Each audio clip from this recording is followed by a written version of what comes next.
1 accordions.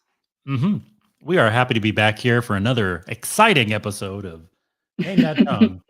Tonight's tongue is the tactless tongue. Tactless Tact. tongue.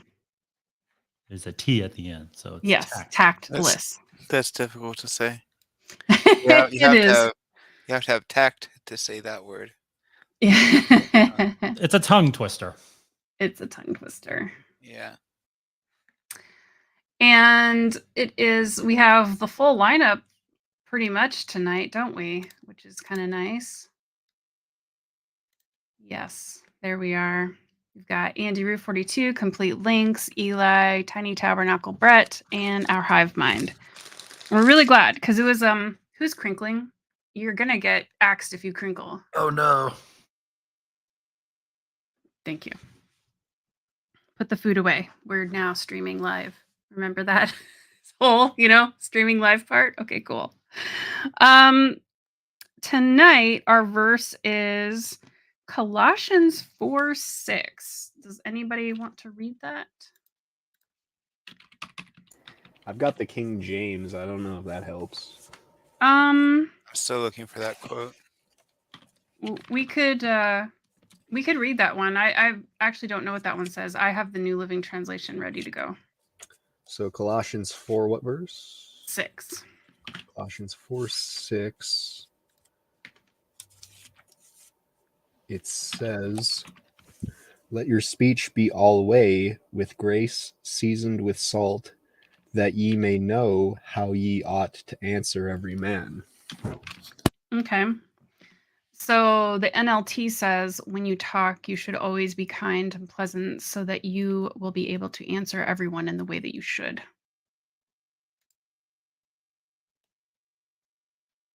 That's what the NLT says. And just because I know that it's kind of the standard in the theological world, let's look at the NRSV. It says, let your speech always be gracious, seasoned with salt, so that you may know how you ought to answer everyone. So that's closer to the King James, for sure. And I like the words, let your speech be gracious. That's really nice.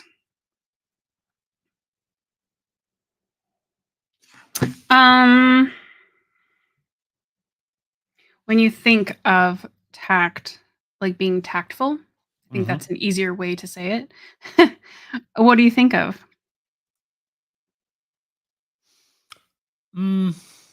Not being so blunt that it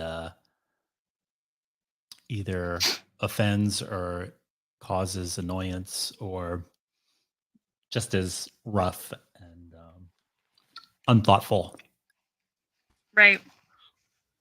I think of like skill. It makes me think of like a skill. Like I don't know if that makes sense. Like skilled speech or something like that. Yeah. I mean, I would say you are aware of people's sensitivities. Yes. That's a good one. I think that's more of a perception. You have a good perception of what people's capacities are for the speak that's going on, or how to speak to them. Maybe I've seen myself, like with certain friends, of course, people that I know quite well, I might, be a bit more, I would say, goofy or loose in my speak, just because I know that that's the kind of relationship that exists. And then other people, I probably am a bit more professional with the way that I talk to them, just because that's the kind of relationship. Even though I'm talking about like very good friends, that's just how I know that they like to communicate. So I tend to match their communication style. If that makes sense. Yeah. You get to know people. You get to know people, and you match you mirror, as they say. Yeah. You mirror their language, their speech patterns. Even if you've ever been around somebody and somebody else has like a foreign accent, and they're like, oh, sometimes I notice people will try to match that accent, and it's a little weird at first, I think, but I don't think it's always intentional. Right. No, not always intentional, but just that mirroring fact of like, oh, I'm trying to relate to this person or communicate with them in a certain way. But I if I hang around people for a really long time, I have a bad habit of starting to talk like they do. Like if someone Mhm. talks really fast and I hang around them a lot, then like Mm. I'll start Mhm. talking really fast too, or something like that. Like it's like just I don't know. I Yeah, pick up on and mimic like other things other people do sometimes. yeah, You definitely. know what's funny, Brett? I have the same thing almost instantaneously after studying someone's voice. Yeah. Yeah, I came up with oh, no, that's interesting. Like it's interesting to hear that other people do that as well. Because like sometimes I feel like I'm weird because I do it, but that's good to know that it's not a totally weird thing to do that. Yeah, Right. it isn't weird. I mean, think about it. That's how we get regional dialects all over the world. everybody copies each other. So there Yeah. was some guy out there who started talking with a Boston accent, and then everybody just started talking. Why? Hey, Tommy, why are you talking like that? Somebody did it, and then it got popular, and people kept doing it. I want to talk Um, like that guy. I actually think of, and the author used this too, which is funny, but it's diplomacy, right? Hmm. Um, I had a counselor say to me, I was younger, but I moved out of the house at a younger age than most people do. Um, and I was in a situation where I'm trying to be tactful here. I was in a situation where it was highly undesirable for my mental health, and I needed to get out of it. So I did move out. Um, but the one thing that because I was getting closer to 18, right? And at first, my counselor thought, "Hey, you can make it. You can totally do this. You know, you're smart enough. You're busy enough. Like, you can just write it out until you're 18, and here's how you do it." And I was like, "What are you talking about? Like, there's no way. I cannot cope with this level of dysfunction. This is not good. This is not good for school. This isn't good for nothing. I cannot function." And he said, "Be politically nice." I was like, "What does that mean? I don't understand." He's trying to explain this to a 17-year-old. And being politically nice is just not pushing people's buttons. If you see somebody's upset, you don't say something to them that's going to make them more upset. That's being tactful, you know? Oh, if only the internet paid attention and heeded your advice. Yes, yes, yes. Social media is wrought with quite a bit of tactless words, So um, sadly. But that diplomatic, nicety is actually, um, it may seem like, oh, I don't want to do that. That's fake. I'm not going to communicate like that. I've heard that kind of thing too. Well, yes and no. You're meeting somebody where they're at with their communication style. And, to be choosing to communicate with them in a way that is meeting their needs is honest. That is an honest way of doing it, and, mm. obviously, honesty is the best policy. Yeah, I wonder if we can dive into the Bible story example that they use in the reading Yeah. about Daniel. And yeah, Daniel 1:8 says that Daniel purposed in his heart that he would not defile himself with a portion of the king's delicacies, nor with the wine which he drank. Therefore, he requested of the chief of the eunuchs that he might not defile himself. So I really appreciate how that that diplomacy was highlighted here in the story, because I'm so used to hearing it in terms of, oh, they choose to eat the right way. And now that I've read it through this interpretation, it's like, well, wait a second. It's not so much about choosing to eat like a vegetarian lifestyle. It's about them trying to live by um their standards with, like, kosher and food laws, Leviticus 11 and all that stuff. Um and then compromising, finding a way to make that work within the confines of the uh captivity that they were subjected to. So I thought it was really cool that it brought out that diplomacy aspect. Yeah, I really liked that too. Um,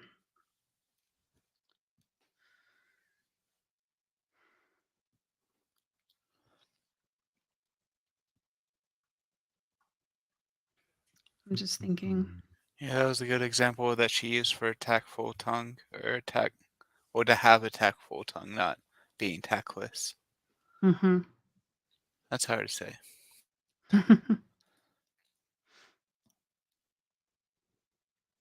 So I mean, But it's yeah. Go one, ahead. I was gonna say one thing I was thinking about is like tactful. I don't know. This is just something that I naturally do that probably other people do as well. Is that like you act differently around different people? It's almost like you have different personalities of yourself for like different people and different aspects of your personality that you reveal to different people and that sort of thing. Like you Hmm. kind of like gauge the situation, like how is this person, whatever that sort of thing, and conduct yourself in like manner that you perceive appropriate, if that makes sense. Um, so like that's kind of like a tactful sort of thing to be doing, kind of in the same vein of sort of thing. If that makes sense. Mm. Yeah, it does. But I came up with a Bible verse. I don't know if we're gonna mention it. I'm gonna post it, but it'll only show up on Okay. YouTube, so you can put it on the other ones as well. Okay. What is that? It's Colossians. I'll put it in, but it's Colossians 4:6. That's the one I just did. Is that the one? Oh, Yeah, we did that okay. one. Okay. I was looking. I didn't see that, That's but okay. it was just phrased differently, so I thought it was a different verse because it Right. says let your speech be seasoned with salt of grace or something like that. So Yeah, I can put the revised standard version in there too. But it's the same. Yeah, I did read that one at the beginning. Maybe you missed that bit because I don't think you were here quite yet. That's so interesting that idiom "be seasoned with salt" means to be kind and pleasant, Mm, and you know, so it's like it has a purpose. Like salt yeah, has a purpose. Like, oh, people are going to taste that. yeah. You want people to be able to get I guess a more common idiom is get a good taste in their mouth or something. yeah, that's one. You put a bad taste in somebody's mouth, that idiom or whatever. Mhm. But speaking of idioms and that sort of thing, I had a quote. I was trying to figure out who it was by, but I couldn't find it. I have it posted somewhere on the Discord, but I was searching for it. I couldn't find it. I Googled it and everything, couldn't find it. But what it says is, it says there's a difference between speaking an offensive truth and speaking the truth in order to offend. So it's like, there's, because some things Mhm. you have to say that are true that might be offensive, but like there's some people who go around telling people the truth just to make them angry and purposely being offensive while telling the truth and that sort of thing. Right. Yeah. Yeah, and we were just talking about like YouTube channels that aren't very tactful sometimes, and yeah, it's a lot of the internet. But I'm kind of curious about the thought process that we can have in order to avoid being untactful, being tactless, Hmm. lacking tact. Like, So, like, one thing I would say is that it's easier to be tactful in your communications when you know the person and you're familiar with the person. So, like, if you don't know them, that would be something that would make it difficult. But if you know the person and are somewhat familiar with their boundaries and their temperament and that sort of thing, then that would be something to take into consideration when you're communicating with them and that sort of thing. right? Yeah. How often do we see a comment on the internet and we maybe assume their position on something? We try to extrapolate. It's like, oh well, this person said this, so they must believe this thing, and then we don't actually ask them and say, do you actually believe this thing that I'm assuming that you believe? And Mm. and then that can, Assumptions are so dangerous. yeah. So yeah. So it sounds like you're saying like, oh, maybe we should get to know the person first before we make those kind of judgments, assumptions, and before we have deeper conversations. Yeah. And you know, Ask we s- questions. yeah, and we see Jesus do that all the time with people about, oh, getting, I'm thinking of the woman at the well and getting to know her and how he mingled with people before he bade them to come follow him. So Mhm. It's interesting because it talks about like in the Bible that Jesus was like saying like now is not my time, and he has this in his ministry. He does this funny thing where he's like he says no, now's not my time, and all that sort of stuff, and he's like telling things in parables to the crowds, so you can kind of tell, and he's telling people don't tell him about the miracles and all that sort of stuff. You can tell he's like progressively trying to prolong his ability to minister to people before attracting attention to himself from like persecution and that sort of thing. So he's like progressively trying to keep things somewhat on the down low. But he's like, it would be an interesting tactic to ask a crowd a question so you can get information without stating anything, if that makes sense. Like, so you don't say, so you would know beforehand, like their opinions before you stated something that may make them angry or something. That would be, you could ask questions, get the feel of the room, sort of thing. So that's one thing you could be tactful about, like you said, is to ask questions. read the room, brah. Read the room. Cast out your fishing rod. See Yeah. how violent the waters are, or something. I don't know. I don't have all a good the metaphor. all the but- metaphors. Well, part of that, and especially with that type of tactless environment, and it affects everybody, religious people, non-religious people, whatever your politics are. It's like, oh, I'm right, so I need to let people know, give them the whole spiel, run them down the whole way to let them know, that I've got the correct position on this, and I've got to let them know all at once, rather than, oh, I'm going to go build a relationship with this person so that I can gently reveal, truth to them.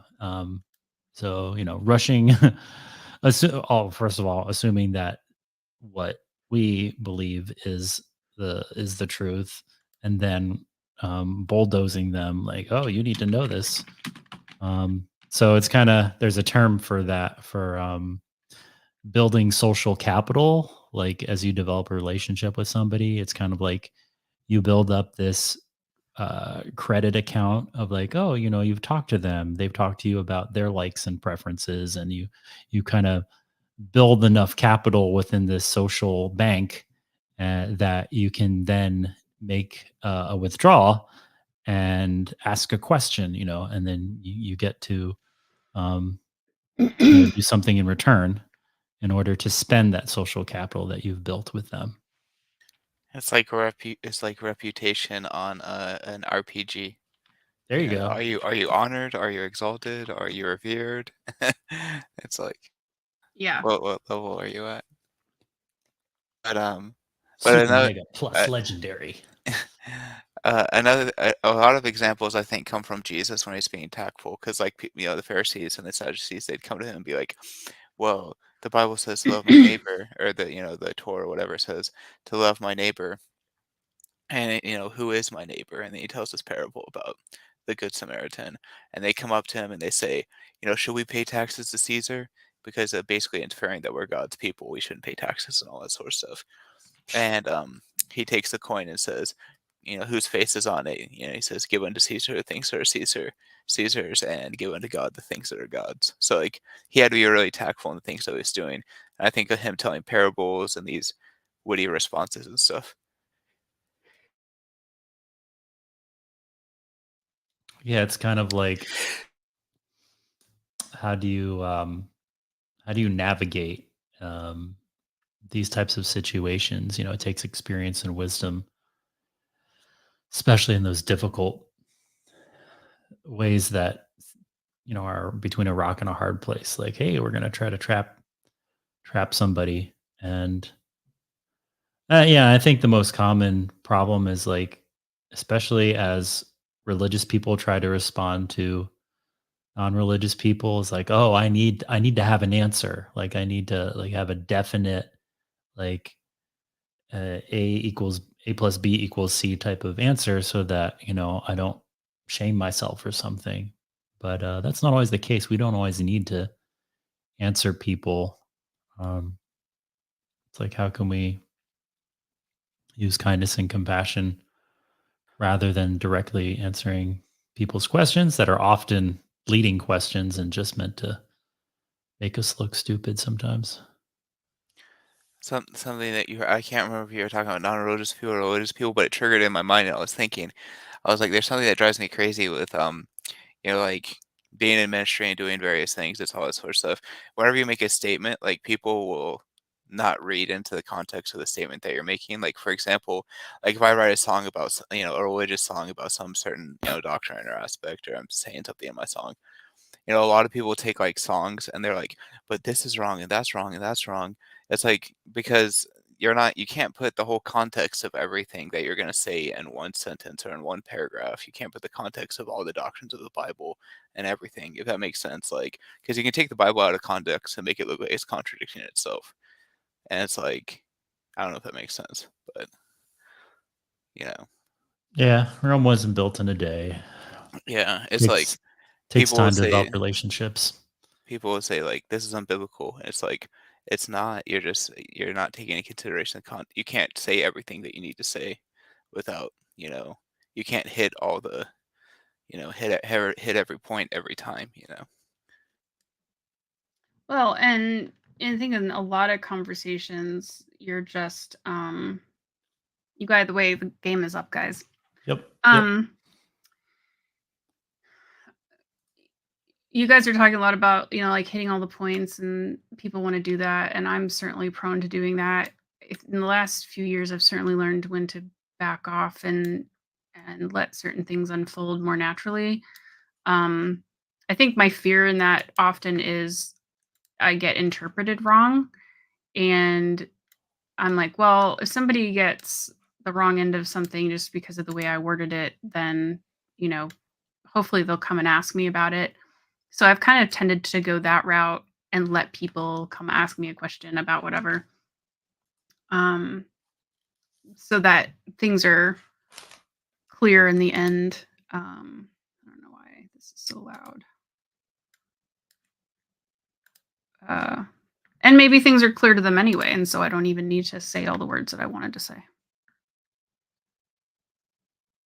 She had a lot of really good Bible examples from like some stories in here. We've got a few we could choose from, but I think we should dig into at least one of them. We've got the Nebuchadnezzar story we kind of talked about. There's the one in Nehemiah that she talked about. And then there's also the one in Acts that she talked about. So I was kind of thinking maybe we should read through one of those a little bit and then talk about them a bit. Was in the one in Acts like Gamaliel? I didn't get to read through it. I was reading through it and then I ran out of time. Oh, okay. I can drop in the chat the link for it. But I know the one with Return links. Gamaliel. He was they were saying, we got to stop these guys from preaching and all that sort of stuff. And Gamaliel, which was a Pharisee, I think he was like Paul's teacher or something like that. At least he was in the cartoons that I watched.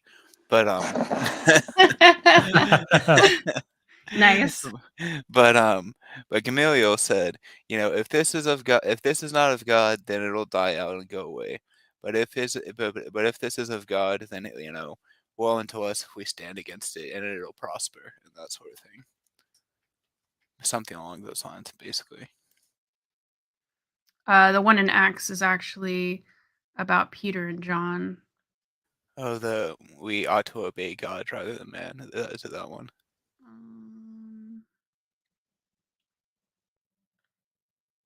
Well, they're educating people, and then they're praying for boldness moving forward with the teachings that they're doing.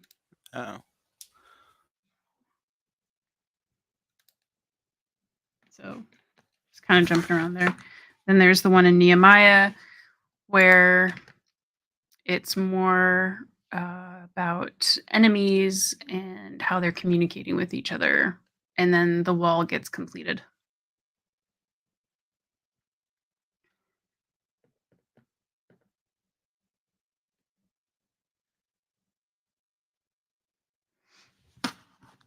I think there's one. I always get Esther and Ruth mixed up, but Esther or Ruth, one of them was like they went and made a deal with the king or something like that. Like if something happens, then we're allowed to fight. If something doesn't happen, then we're not allowed to fight or something like that. I can't remember the story, but that seems tactful. Something like that. If you know what I'm talking about, I can't remember what it was. There's also the one in Judges 8 that she brought up. That one's kind of Yeah, short. I think the one you're referring to is Esther. Because I don't remember kings being in Ruth. I'm pulling up the Judges one.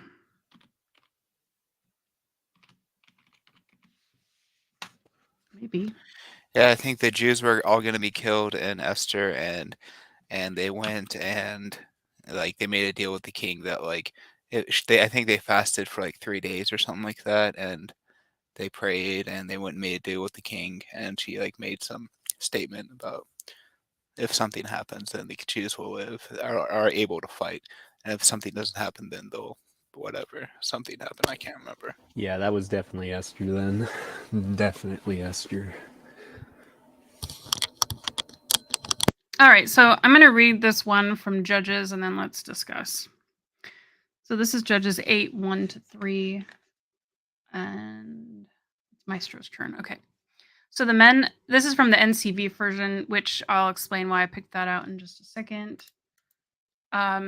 It says, the men of Ephraim asked Gideon, why did you treat us this way? Why didn't you call us when you went to fight against Midian? And they argued angrily with Gideon. But he answered them, I have not done as well as you. The small part you did was better than all my people of Ebzar did. God let you capture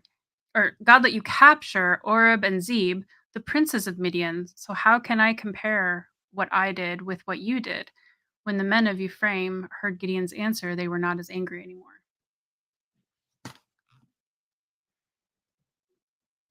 So, what stands out to you there?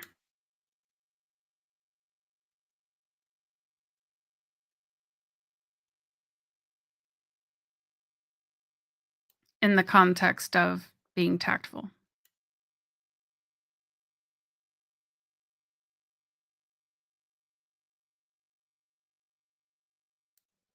Are you guys there?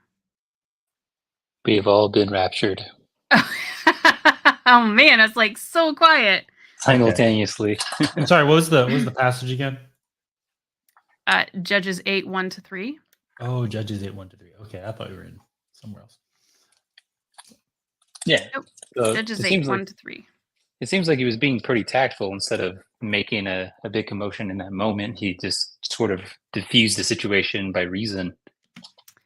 Yeah, he did. He diffused it really well. And he even complimented them and was like, I mean, look, you captured Oreb and Zeb. You captured the princes. So how can I compete with that? I like that. I mean, other versions, the NRSV says,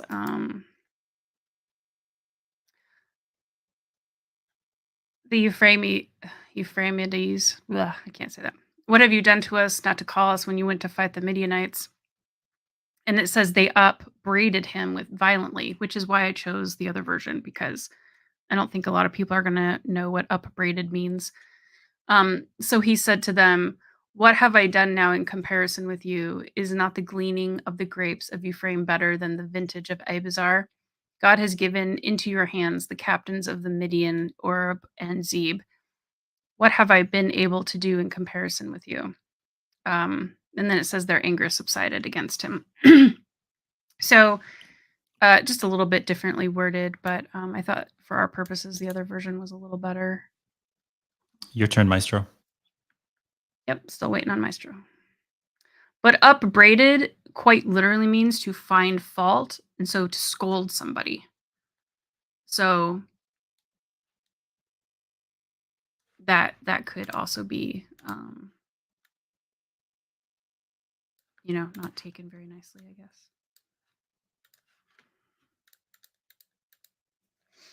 Okay.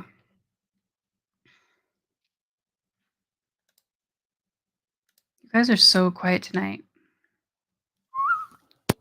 I haven't much to say or add. Mm. I think you're doing a great job. Well, I have a really sore throat and I keep coughing, so maybe somebody else can read some other verses. I've posted some other links to the verses that we could read in the chat. I thought of something.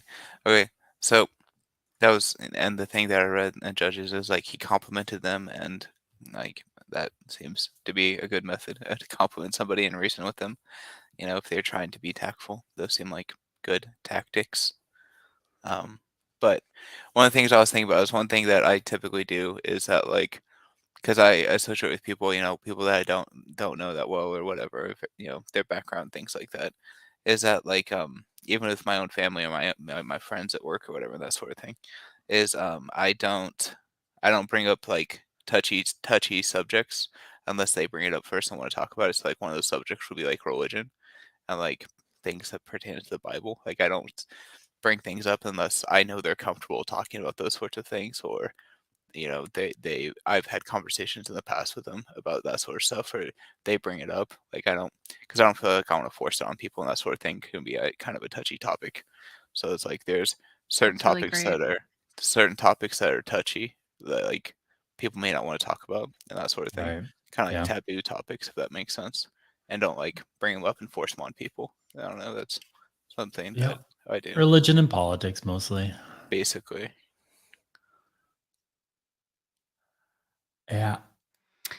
And I've seen it with other leaders too, when they might have something that, they're being confronted, right? And they're maybe somebody's even going off at them or something. They stand there, they listen, they're very calm, and then they might ask them a question. And that can also help in situations like that. In fact, Gideon did kind of do that, didn't he? How could I have done better than you? He says.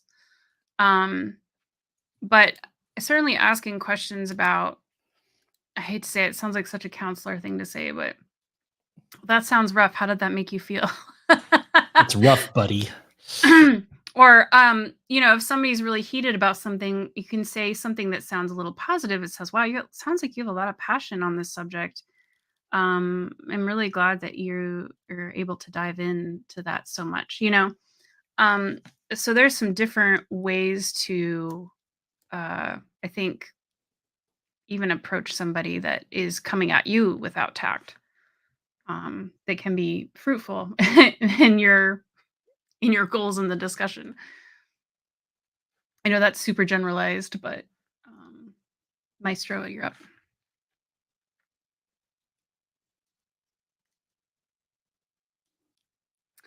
So, Oh, go ahead. I was gonna make a joke. You said Europe, and I said Europe. Yeah.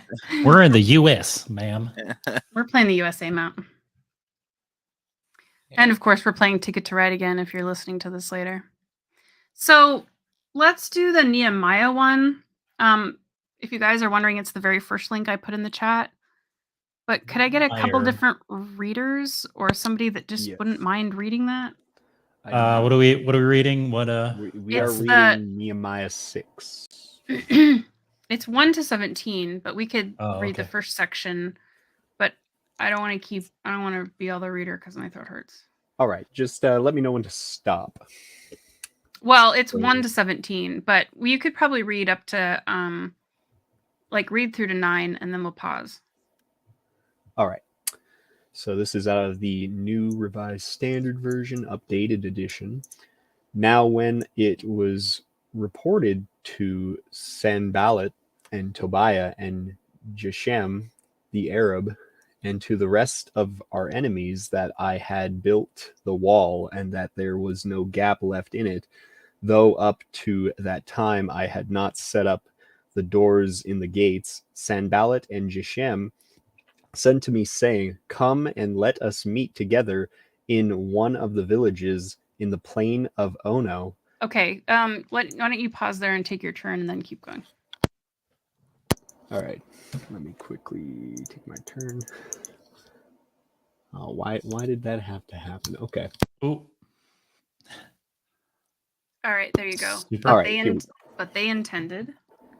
They intended to do me harm. So I sent messengers to them, saying, I am doing a great work and cannot come down. Why should the work stop while I leave it to come down to you? They sent to me 4 times in this way, and I answered them in the same manner. In the same way, Sanballat, for the 5th time, sent his servant to me with an open letter in his hand. And I'll just add a bit of commentary for those of you who don't know what an open letter is. It's basically just propaganda. The whole nation knows about it. That's what an open letter is. All right, verse 6. In it was written, it is reported among the nations, and Geshem also says it, that you and the Jews intend to rebel. That is why you are building the wall, and according to this report, you wish to become their king. You have also, and I see it's my turn. I'll just quickly take my turn here.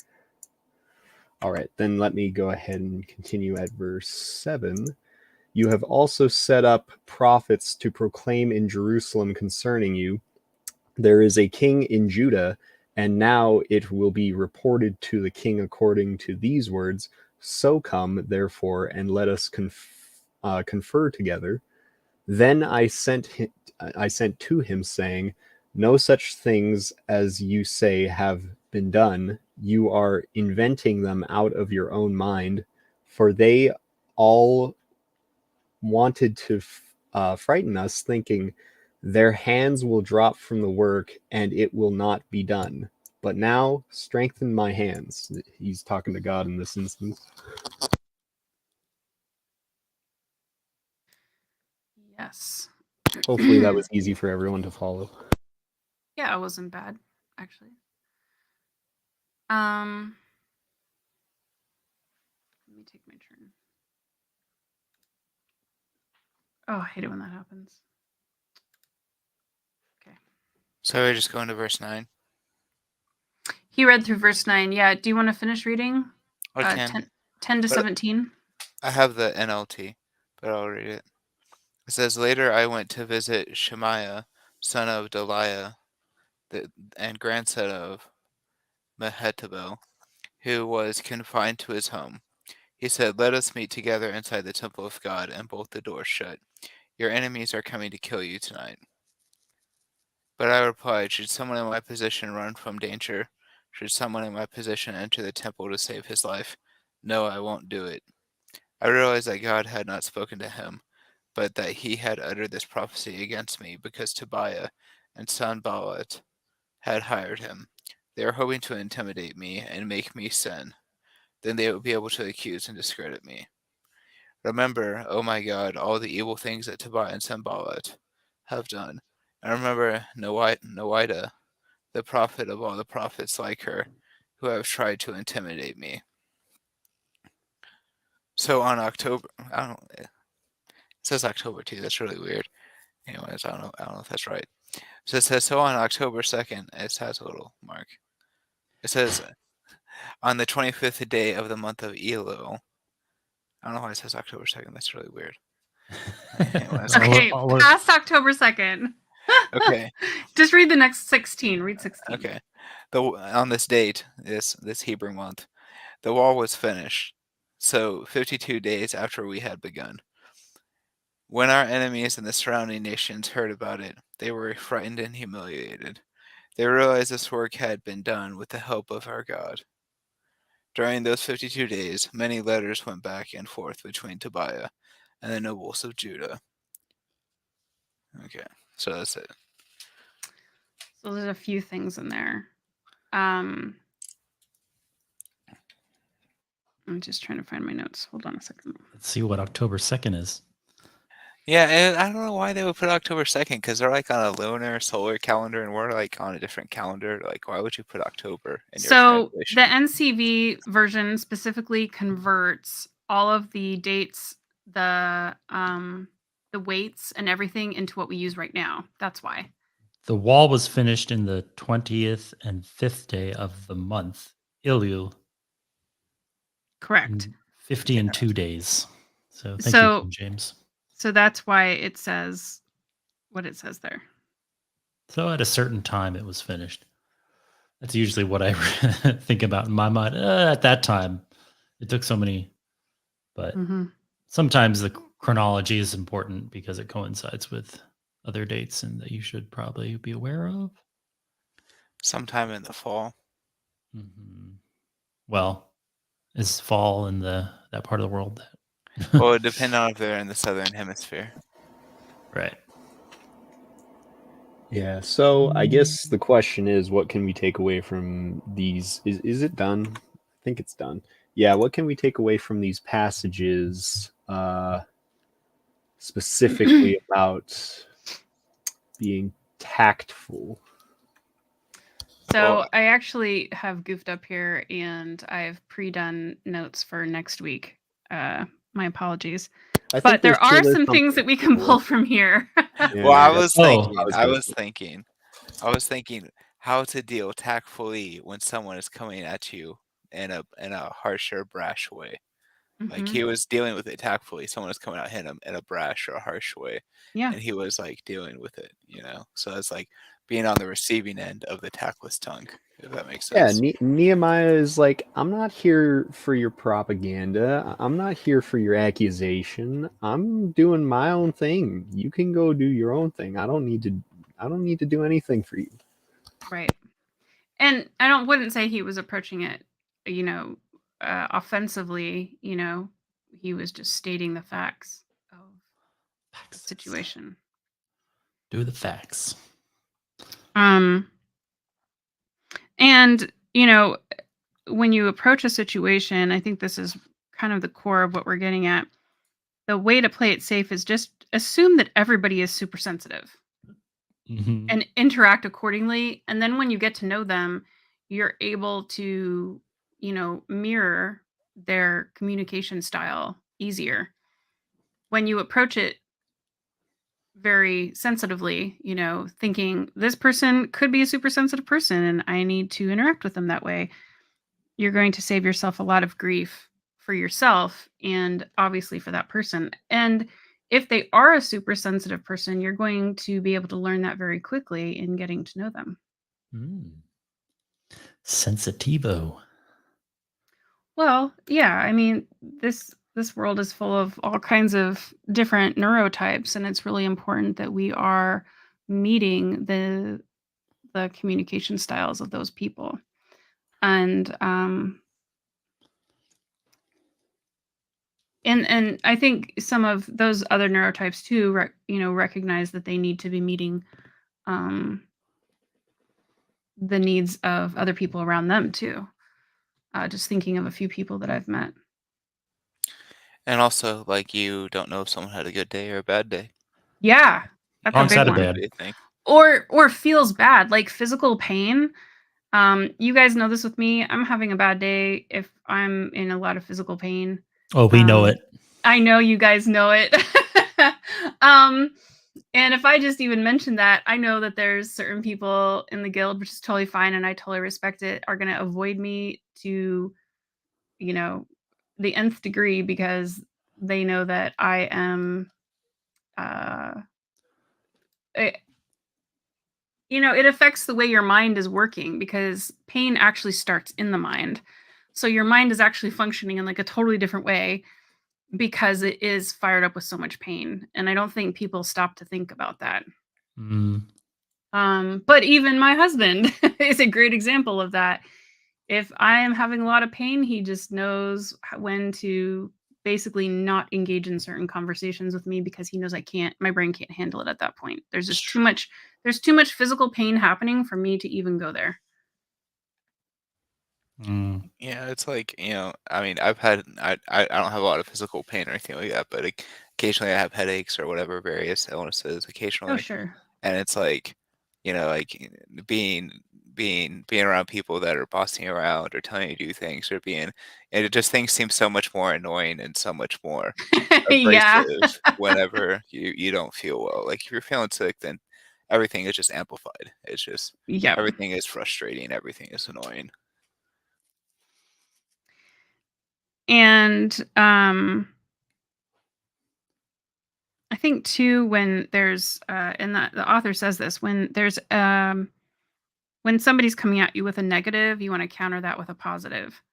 So and we just saw a great example of that in Judges, didn't we? You want to praise people for things that they have accomplished. If there's something that you can bring up, talk about with them in the moment, that's going to be a fantastic way to, I hate to say gain points with the person, but yeah, I mean, you want to raise people up. I can't remember the name of the tribe now. So there is a tribe somewhere in Africa, and when somebody has done something really bad, really, really bad, they don't like lock that person up and condemn them. You want to know what they do? This is wild. They basically have a party for 3 days, and that person sits in the middle of the space, and for 3 days, they will say every good thing to that person that they have done in their life. Mm-hmm. That's their torture that they're going to go through for the next 3 days. And if that doesn't work, they keep going. It could turn into a 5-day thing if it has to. But the dedication to the community is what impressed me about that. That they would purposefully say every good thing to that person about that person that person has done or said or supported, whatever good thing they can come up with. They will say every positive thing to them. Now, talk about driving out demons out of somebody. Because after a certain amount of time, you may actually start to believe it. And what if that reason that person did something horrible is because they didn't believe anything good about themselves?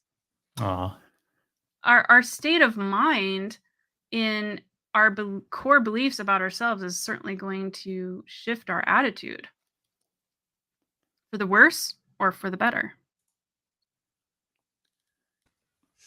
There's like some interesting quotes that from the Spirit of Prophecy that says there's two quotes. There's one that says, and these could be working in tandem, but there's a quote that says that God gave gifts to all the cultures around the world. Like there's obviously the Hebraic and Judaic or whatever cultures where God originally has all his stuff in the Bible, but he gave like gifts and intelligence and various things like cultural trappings of that they have that are wise and that are good. And like obviously it's mixed with bad, but God gave good things to all the cultures around the world and that sort of thing. So it's interesting to think like, oh, they might actually, there might actually be some good things, and if they line up with the Bible, then it might be something that God gave to them and that sort of thing.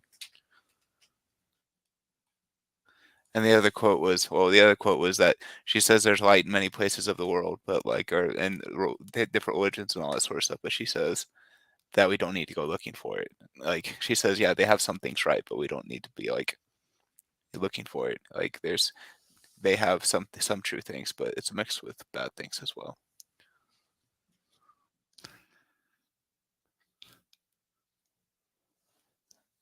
I was just thinking about that because he used to talk about the African culture thing. Afrikaans.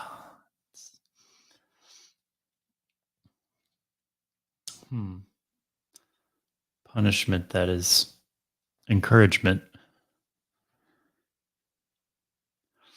Lynx is thinking very deeply now. So she's gonna beat you guys at the game. I mean, I don't actually try when we're doing it this way. If it happens, it happens. I can see her screen though. I can see what she's doing. He's like, I am paying attention. I'm looking at you. Nah, I'm kidding. It's all good. I'm currently just trying to focus on Oh, we have comments. this game. Oh, thank you. Our fellow One Accordion has looked it up for me, and it is the Zulu tribe. That is something called, and I'm going to butcher it, so I really apologize if you are Zulu and you're hearing this, but it's Ukuthanda. That's it. Thank you. I think I've heard of this. Yeah, it's really cool. It was in one of my psych books in school. And I just that is amazing talk about how encouragement can change a person. And that's the thing, is it usually changes the person. I mean, if you've had every positive thing listed for you over the course of 3 days, that would probably change the perceptions that you have about pretty much everything.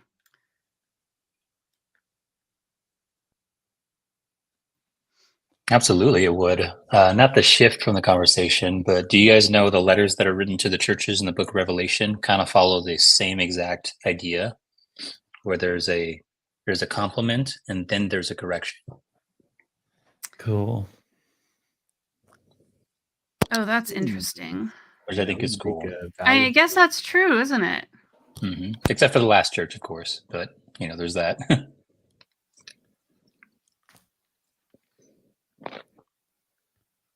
Oh, that's so cool. Yeah, it does.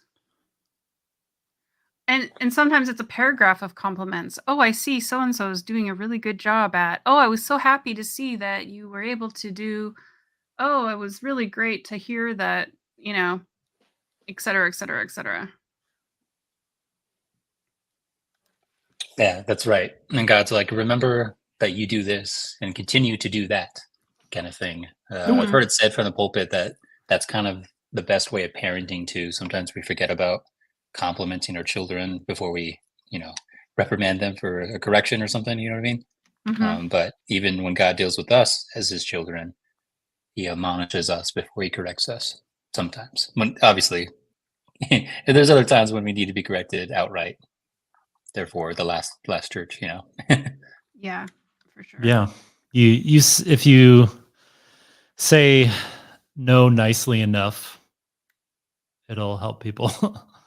Like, you know what? You did such a great job with XYZ, but you know what could use improvement? Such and such.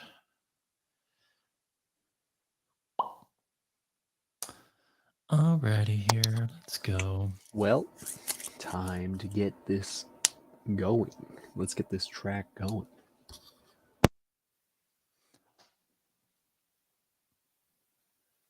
Trickety I can track. already see where Andiroo is going. Well, I try. Well, I have stand corrected. Rocky, you are wrong. It is not. It is actually the Mambiba tribe in South Africa. And when a person acts out irresponsibly or unjustly, it says that he or she is placed in the center of the village, alone and unfettered. All work ceases, and every man, woman, and child in the village gathers in a large circle around the accused individual. And then each person in the tribe speaks to the accused one at a time, each one recalling good things the person in the center of the circle has done in his lifetime. So for one person, that could take a few hours, maybe, especially if that person's been around a long time. Every incident, every experience that can be recalled, and every detail and accuracy is recounted to that person. All the positive attributes, the good deeds, the strengths and kindnesses are all recited carefully and at length. This tribal ceremony often lasts for several days. So in my book, I remember very specifically saying the minimum was 3 days. At the end, the tribal circle is broken and a joyous celebration takes place, and the person is symbolically and literally welcomed back into the tribe. But that experience obviously changes them quite dramatically, which is, I think, so awesome. There's a lot of love in that act that every person is taking part in. And I will drop this link into the chat for people.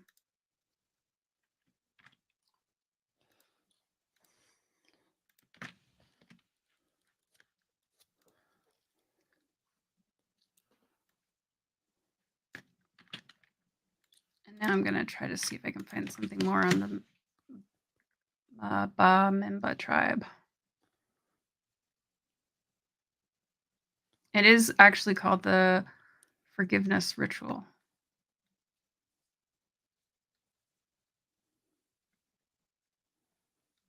And apparently this is printed in a book as well about this. So I'm going to drop that link in there too. All right, I have to make a decision here about what I'm going to do next. There's only so many different directions to go. You know, this game is a lot more complicated when there's 5 people playing. Indeed. Yeah. You need to pick the most unlikely tickets. Mm-hmm.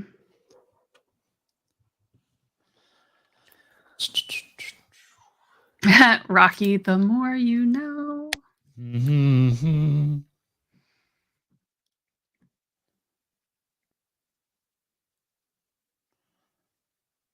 Trying to figure out what Mr. Maestro's doing over here. He's got like a lasso around Portland and San Francisco or something.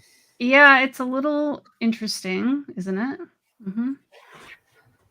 He's like living it up, living the dream. Gotta live it up, apparently. Can't Live the him dream. down. Do the thing.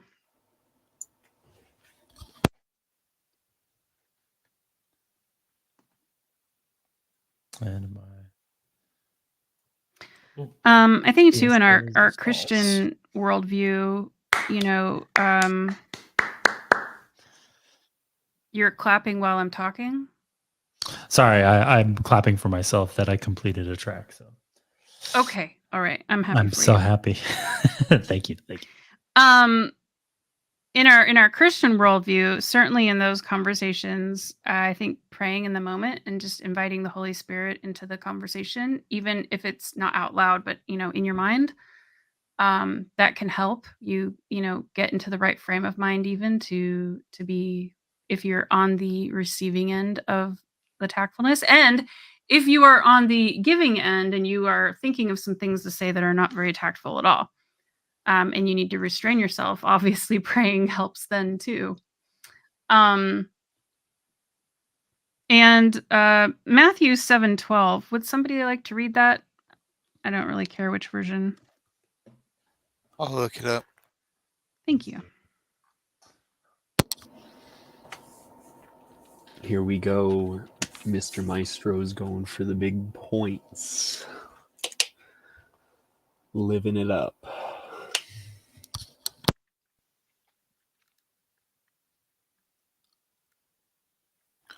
Okay, this is the NLT. Do unto others whatever you would like them to do to you. Mm-hmm. This is the essence of all that is taught in the law and the prophets, or the common one that people say is do unto others as you would have them do unto you. Do it. Yep. And that's often what people, even in the secular world, will quote that because that's the golden rule, right? Yeah. There's other ways of saying it in different cultures and all that sort of thing. A lot of people, Mm-hmm. there's a bunch of different ways of saying it. That's why it's called the golden rule, because it's so common. It's like the common. It's in every standard. culture. Yeah. But I mean, one thing is taking consideration is doing to others as you would have them do unto you, is that some people will get upset and say like, you know, you're you know, being mean because you're preaching the word of God and you know that sort of thing, doing to others so they have one to you. You know, they can be misinterpreted. It has to be interpreted in the biblical context, if that makes sense. Like, because it says here's the law, the whole of the law and the prophets. I'm kind of going on a tangent, but here's the whole of the law and the prophets, and the law and the prophets actually explains how to go about treating people well, if that makes sense. Anybody want a yellow card? I know there's all these yellows. No, like, it's all yours. Somebody take the yellows.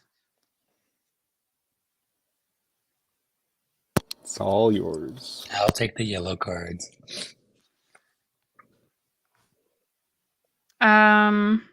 Proverbs 20:15. Wise speech is rarer and more valuable than gold and rubies. Wise speech is more valuable than gold or rubies. Something Is that that a I question think, or is that a go ahead? No, that was a statement. Okay. something I think about like wisdom That's is Proverbs 20:15. Sorry, go ahead, Brett. something I think about like wisdom is like, you know, in Proverbs it talks about how valuable wisdom is and all that stuff. But it's like, you know, wisdom is like God's law and things that pertain to his standards and like that sort of stuff. And it's so valuable because it's so ministerial and so beneficial for our life. It like sustains us and keeps us alive, observing all that sort of stuff, observing the the ministerial standard that God gives us for our life, and it's so valuable for us in that context. Yeah. Yeah. Yeah. But Somebody want to read Proverbs 25:11? Yes, I can. Proverbs 25:11.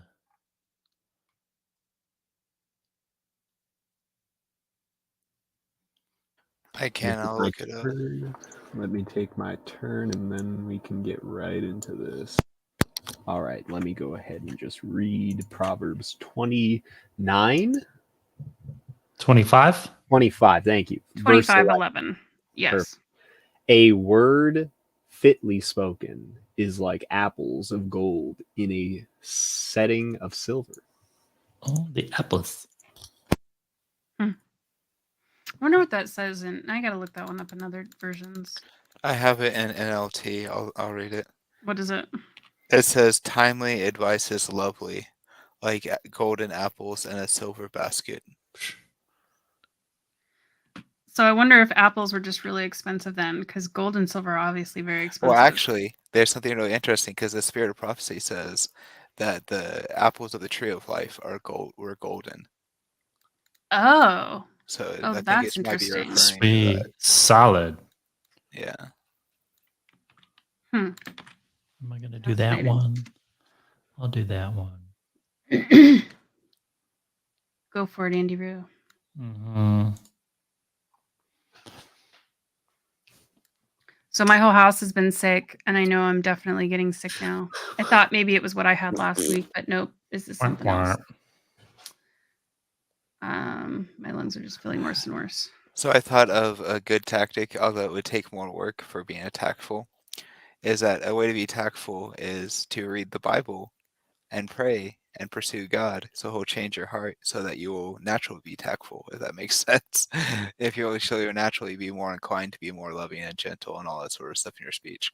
Because we can try to make modifications in the way that we act and that sort of thing. And that's not necessarily a bad thing, but like, you need to get to the root of the issue and like pray and study the Bible and seek sanctification and all that sort of stuff. So that would, be the real way to go about it, I think. Being like Jesus. Well, and it's true. We can't control how other people act, but we can control how we act. But when we start to consistently act differently around, especially like family members and friends that know us really well, people will start to treat us differently as well. I mean, the best example I can share of that is, when I got sober and I had done a complete 180 in my life, right?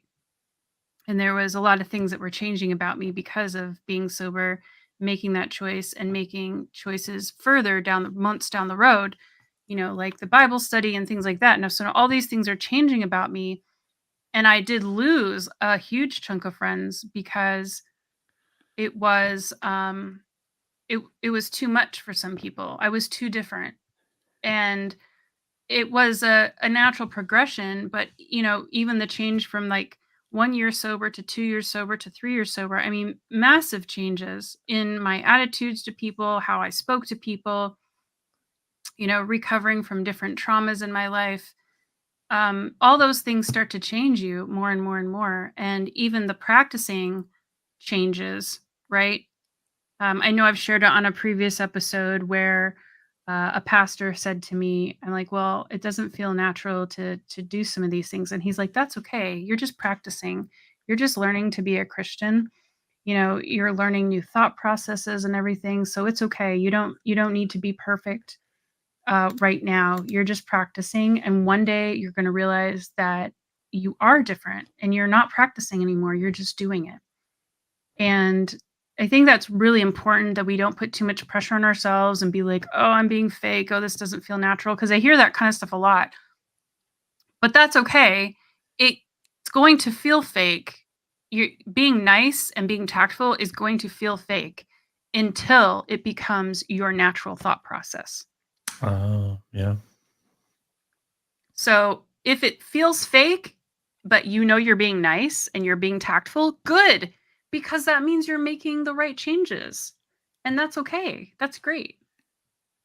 That's awesome. Maestro, I was going to go there. So sad.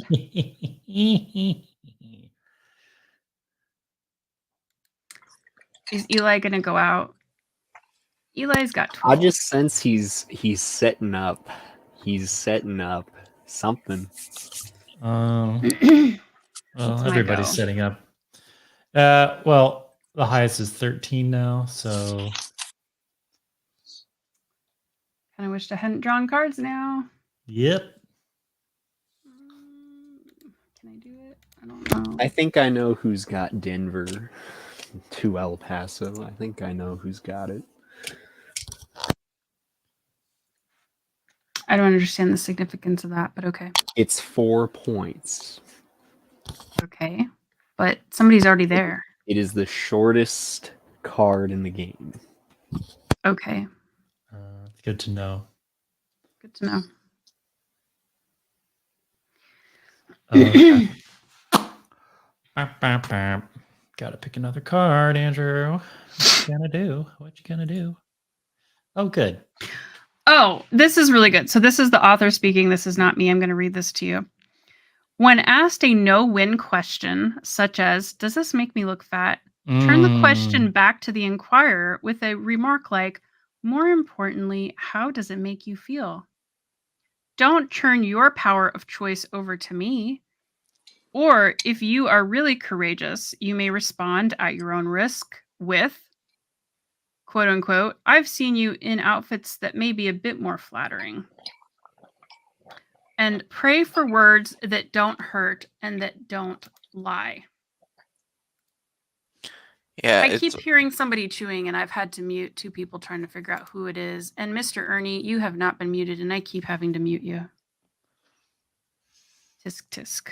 Oh, Very sad. My bad. but yeah, it's like when some people ask you questions that you don't want to say the answer to.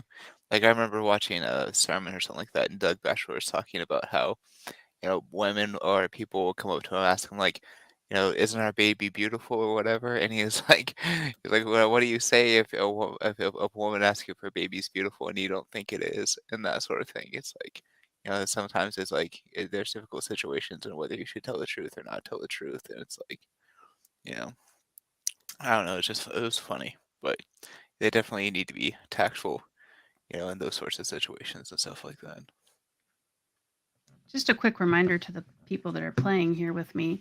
If you're looking at the screen and you're seeing my screen, then your move is called cheating. Just so you know. There's thought you might like to know that. Well, I'm not playing, so. Yep. No. I could feel it. I could feel it, Eli.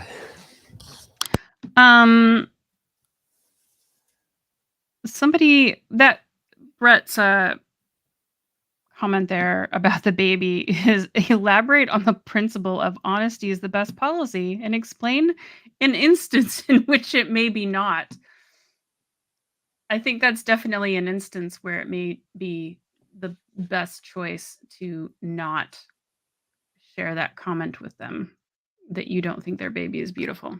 You say all babies are beautiful, yeah, or something. I don't know. You'd have to say something. You'd have to say something with a little bit more honesty, maybe of. Or every mother thinks their baby's the most beautiful baby, and or it's so nice that the mother thinks that that you think that your baby is the most beautiful baby. That's a good thing. Or I don't know. You could say along those lines. All of God's children are beautiful, like beautiful. Yeah, there you go. Of like, yeah, like in some sort of like moral virtue sort of sense or something. All God's children. Wow. I tell you what, drew some awful cards. I've lost the game. Not everybody responds well to all type of comments. Like, oh, everybody matters. I don't see color, or that type of like everybody's beautiful kind of a thing. You can turn the compliment to something else, like Yeah, I really appreciate you and your baby or whatever, Not so much like making it about how the specific question was asked, like, "Oh, do you like my artwork? Don't you think my artwork is pretty?" Or like I'm talented or whatever. It's like, you know what? I really appreciate the time and effort you put into it. I don't know. I think that sounds worse to me.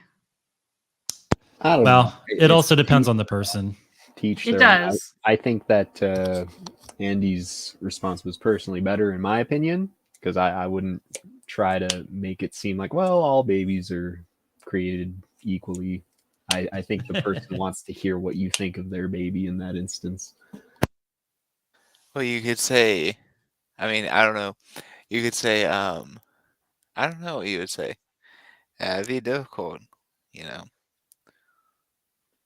But like, in the Babies are context of like art, special. it would depend on what position it's coming from. Because if you're doing like art and you're like have a teacher, then obviously they should be critical of your work and giving you tips and that sort of thing. You But could just say you love their baby. It's like, oh, I love your baby. Yeah. yeah, or you say, I'm glad to see he's here, or whatever, or Like something. what's something true you can actually say to the person? So Oh, it's I not know. The one I appreciated was, how did they say it? Let's see. I'm so glad to see that you both got through it safely. in as far as what In regards to the baby and the birth and all that. pregnancy and the delivery. Yeah. Okay. Yeah, but it was like, I don't think people realize like how serious of an event that is, and Mhm. it can be quite dangerous depending on the circumstances, and Right.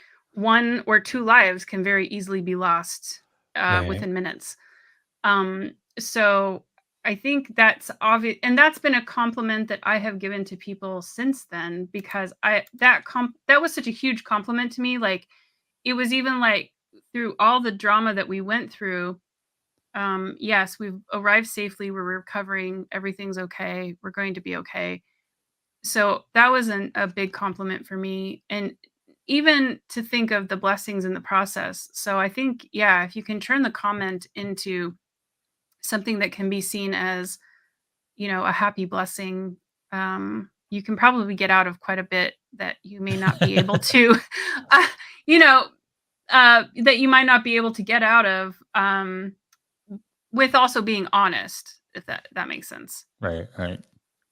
And I think we can all agree that, especially in that scenario, that, saying, "Oh, I'm so glad that you've both made through it safely," is a win-win compliment. You're not lying, and they're getting a blessing in the process. Right. Right. You And if could say, I am happy to see they're so healthy, or something like that. I don't know. It's kind of adjacent, so it kind of seems like you're complimenting their physical, whatever aesthetic or whatever. Happy to Mhm. see they're so healthy or whatever. But Well, Roque is saying he got cute fingers. he got cute for. He's Oh, got look at his cute tiny little hands. So precious. Mhm. Give Yeah, those very that's general, like yeah, what things that that's a good babies one. are. This Roque is is such a actually funny right. example. We're talking about Roque babies. is right. You can say, oh, he's got such cute hands, or he's got so cute little cheeks, or whatever. Mhm. Just whatever. Preciosa. And honestly, this is in the author's comments too, but if you need to work on this for yourself and figure out like where you could have been more tactful, um, try to recall a tactless but truthful remark that you made to someone. And, maybe you felt bad about it afterwards. And that, in fact, if you're one of those people, it might replay in your mind right before you're trying to fall asleep at night. Like, oh, I can't believe I said that 6 years ago. How could I have said that? Oops. I have things I remember from my past I did. Like, I Right? intermittently through all the time, I'm always like, oh, I can't believe I did that. I can't believe I So did that. so take those moments and rewrite them. Yeah, exactly. That's what I'm going to say. Yep. How do you rewrite them? Yep. Rewrite those moments. And maybe for you, if you're somebody who likes to journal, literally write the old comment and write how you should have said it. Mm-hmm. You You know know. what I like to do in those moments? I picture Jesus there with me, and Mm. he puts his hand over my mouth, over my shoulder, and he says, "You know what? Andrew didn't mean that. What he actually meant was such and such." And it's like Right. the covering of the sin. The blood Yeah, of yeah, yeah. Jesus washing over me in those moments. Right. Because I remember some very silly things that I've said, and it's like, I wish I did not. I wrote a song that's called "Fighting Ghosts," and it's about like the scenario is like being in a boxing ring, and like every day you wake up, you feel like you're getting in a boxing ring, and you're fighting these ghosts of your past. And then like in the end of the song, the bridge, it talks about like finally knocking him out, like knocking Bam. him down and winning the fight and that That's sort a of thing. knockout punch. So it's like satisfying to sing the bridge. It's like, and I knocked him out, and he was down, and the crowd cheered, and it was over. Let's see. Okay, so let's try this exercise that the author also has in the book.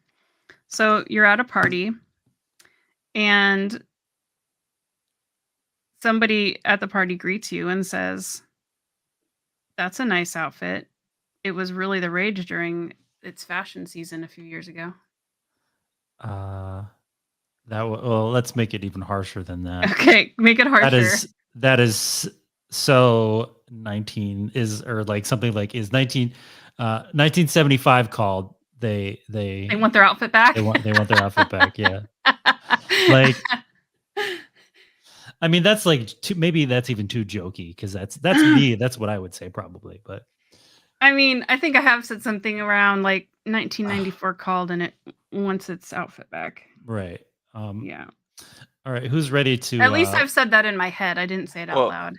Well, I think that there's so many subcultures now with the internet that almost any style goes now. Like, there's people dressed up like it's the 70s. Well, okay, but we're just using an example. So how would you respond?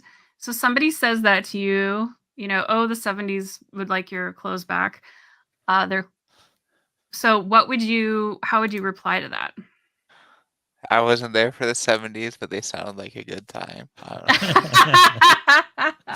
That's a good response, actually. And adding some humor into it diffuses the situation, even if somebody says it in a really mean tone. That's great. Right.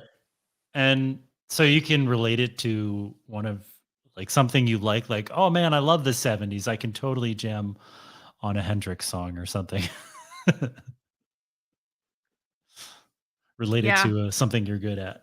Yeah, and maybe that's just a good way to diffuse it, is with humor.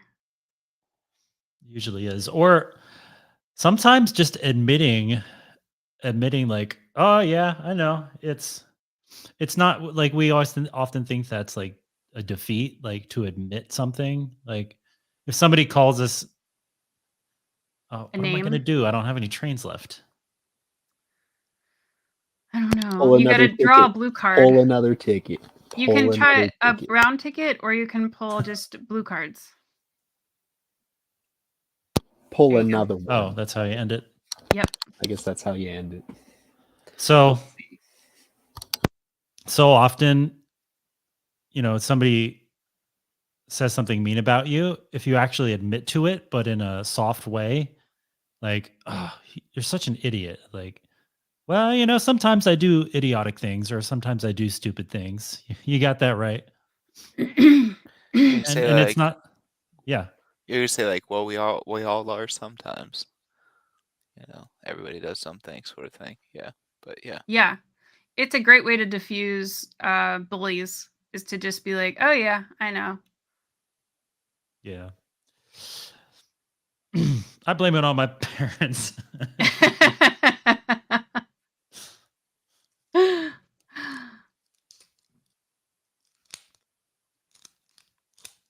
Is this going to be a close game? This is going to be a close one. Oh, man. Who's got the longest track? Well, Hive is at 117. Andiroo is at 121. Eli is at 118. Oh. Maestro is at... Maestro's at 126. Although I did not get 2 of my cards, so man. It was not me. Man. It all falls down to the longest track. Maestro does not have the longest track. I do believe. That's gonna be tricky. Wow. Ooh, Look at taking this. a hit. Ooh, Not me, denied. but look at like Yeah. yeah. Woohoo! Okay. All right. Andiroo won Chugga chugga. by like Bye. No, 5 points. 5 points. I was so close.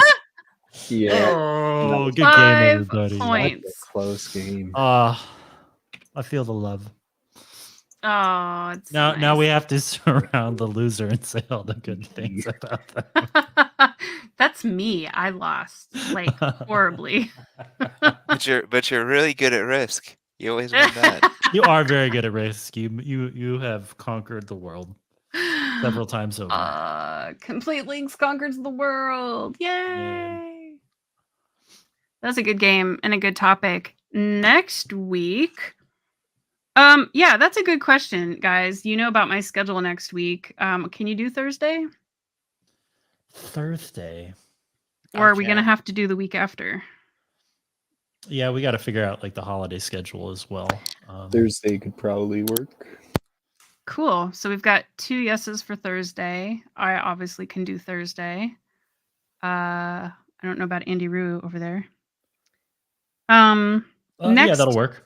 next time we are doing the intimidating tongue, and that's where we are going to definitely talk about bullies. Ooh. So I'm really hoping that we're gonna get into Nehemiah and Jezebel and Acts, and we're really gonna do some. It's gonna be some really big stuff there. That's for sure. I will leave you with one last proverb, and that is Proverbs 16:23, which is kind of a repeat of a different one, but that is a different verse. And it says, "From a wise mind comes careful and persuasive speech." Sweet. From a wise mind. And I think that's really good to end on, because if we're careful in how we speak, we're not going to be tactless. We are going to be tactful in how we speak if we're careful.